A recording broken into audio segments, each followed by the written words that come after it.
All exam study में आपका हार्दिक स्वागत है। आज जो हम चर्चा करेंगे बाल विकास की अवधारणा। बाल विकास का सामान्य अर्थ यह है बालक का विकास शारीरिक, मानसिक, संज्ञानात्मक, भाषाई, सामाजिक होते हैं। अर्थात किसी बालक के साथ हुए गुणात्मक व परमात्मक परिवर्तन को बाल विकास कहते हैं। दूसरे शब्दों में कहें तो बालक में समय के साथ उसका शारीरिक, मानसिक, संज्ञानात्मक, भाषाई व सामाजिक विकास होना चाहिए। विकास प्रवक्ता तथा अनुभव की अंतःक्रिया से प्रभावित होते हैं। विकास का क्रम एक जैसा होता है। विकास एवं अधिगम एक समान गति से आगे नहीं बढ़ते हैं।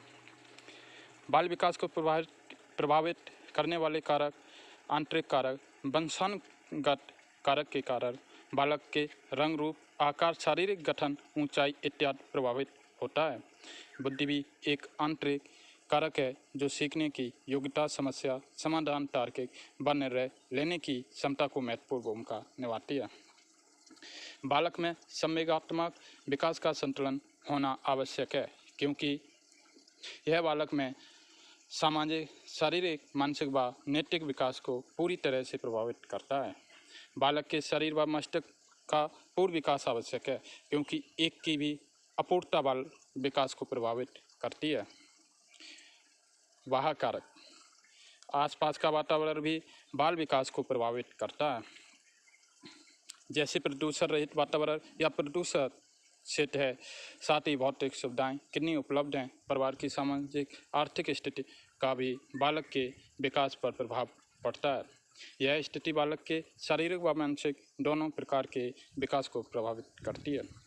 बालक अपने जीवन के अनुभव से भी बहुत कुछ सीखता है। यदि अनुभव सकारात्मक होगी तो सोच भी सकारात्मक होगी, और यदि अनुभव नकारात्मक होंगे तो सोच भी नकारात्मक बन सकती है। दोनों ही मानसिक क्रियाओं, मानसिक विकास को विशेष रूप से प्रभावित करते हैं, और उसका प्रभाव शारीरिक विकास पर भी देखने को मिलता है।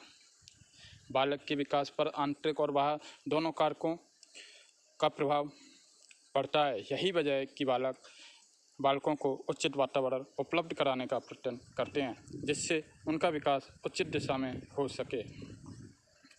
बाल विकास सिद्धांत की जानकारी से बालक की रुचि, क्षमता, आवृत्ति आदि का भी ज्ञान होता है, जो बालकों को पाठ्यक्रम निर्धारण में सहायक होता है।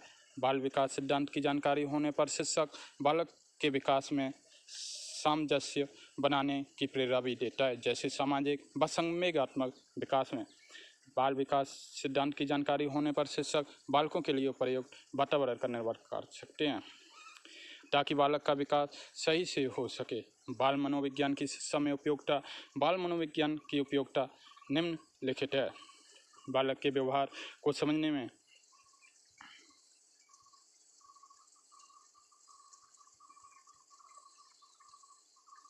बाल विकास के सिद्धांत। नंबर 1, निरंतर विकास का सिद्धांत। विकास की प्रक्रिया सतत चलती रहती है। इसमें गति भिन्नता पाई जाती है। यह कभी तीव्र तो कभी मंद होती है। बालक के विभिन्न गुणों का विकास अचानक नहीं बल्कि धीरे धीरे होता है, और पूर्ण होने पर स्पष्ट रूप से दिखने लगता है। विकास दिशा का सिद्धांत। बालक का विकास सिर से पैर की दिशा में होता है। शुरुआत में सबसे पहले बालक सिर को उठाता है, फिर बैठना सीखता है, तत्पश्चात चलना सीखता है। व्यक्ति भिन्नता का सिद्धांत। प्रत्येक मानव के विकास का अपना स्वयं का स्वरूप होता है। इसी कारण से एक ही उम्र के दो बालकों के शारीरिक, मानसिक, सामाजिक आदि विकास के व्यक्ति विभिन्नताएं होती हैं। क्रमबद्धता का सिद्धांत। एक ही समुदाय के प्राणी के विकास का एक क्रम पाया जाता है। यह सत्य है कि दो बालक एक समान नहीं होते हैं, किंतु उनके सभी अवस्थाओं के विकास क्रम में समानता बनी रहती है। जैसे शैशवावस्था, बाल्यावस्था, किशोरावस्था, प्रौढ़ावस्था। वसानुगत व वातावरण की अंतःक्रियाओं का सिद्धांत। बालक के विकास में वसानुगत गुण का वातावरणीय गुण दोनों की अंतःक्रियाएं होती हैं। सामान्य से विशिष्ट की ओर। प्राणियों के विकास सामान्यतः सामान्य से विशिष्ट की ओर होता है। बालक नवजात शिशु अपने शरीर के किसी एक अंग का संचालन करने से पूर्व अपने हाथों को समान रूप से चलाता है। परस्पर संबंध का सिद्धांत। बालक के सामाजिक, मानसिक, शारीरिक, संवेगात्मक विकास में परस्पर संबंध होता है। समान प्रतिमान का सिद्धांत। सामान्य बालकों के विकास का क्रम सामान्य होता है। बाल विकास के सिद्धांत का शैक्षिक महत्व। बालक के व्यक्तित्व के सर्वांगीण विकास के लिए शिक्षक को यह जानना महत्वपूर्ण है कि बालक के व्यवहार कैसे प्रभावित है, बालक को कब क्या और कैसे सीखना चाहिए। ये विकास सिद्धांत की जानकारी पर आसानी से सिखाया जा सकता है। बाल विकास सिद्धांत की जानकारी होने पर शिक्षक बालक के विकास को दृष्टि में रखते हुए उससे उतनी ही अपेक्षा रखेगा जिससे बालक के अंदर आने वाले नकारात्मक सोच को रोक सकता है। बालक के स्वरूप को समझने में, शैक्षिक प्रक्रिया को समझने में, शिक्षक को प्रभावकारी बनाने में, अध्यापन विधि को प्रभावी बनाने में, बालकों को सीखने के प्रति प्रेरित करने में, वर्ग अध्यापन के प्रति अभिरुचि बढ़ाने में, भूमिका श्रेणी को समझने में, वर्ग अनुशासनहीनता के समाधान में, मानसिक स्वास्थ्य को उन्नत बनाने में, स्वविश्लेषण तथा स्वसमझदारी में, बालक के व्यक्तिगत के विकास में। यहाँ तक आपका चैप्टर समाप्त हुआ। इससे आगे हम इससे रिलेटिव जो भी क्वेश्चन बनेंगे उनके बारे में डिस्कस करेंगे।